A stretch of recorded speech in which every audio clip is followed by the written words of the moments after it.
I'm going to show you in this short Wix editor how you can delete a strip. Okay, so here I have a strip. If I click on it, I click select this column. It's gonna tell me here that I have a column 1, so there's actually another one here, column 2. But if I click on this, there's actually this strip here. You can actually just right click on this empty place, then here you can click on manage columns, and then here we can check that we can check that we have managed columns. We can check how many columns we have, and we can delete the column.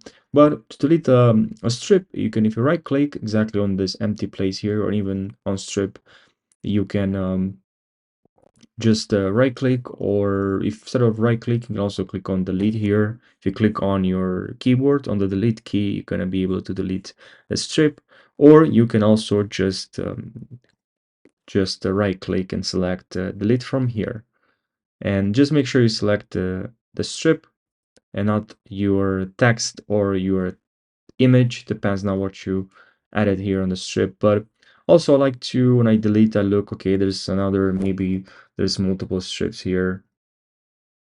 And what I like to do here is, if here's for instance, you can just undo, let's say, but I can zoom in back here. And if I want, let's say I have 2 or 3 strips here, and I can click on one here, I can just right click and delete. But instead of doing that, as I said, I just use make sure you select the column. If you select the column, you're actually going to be able to delete, click on column 2, I'll just delete that column. But if I select the strip and it's highlighted, and I press on the delete key, it's just gonna remove the entire strip. Okay, so that's basically how you do it. I hope you found this short video helpful. If you have more questions about Wix, let me know in the comments section. So thanks for watching and take care.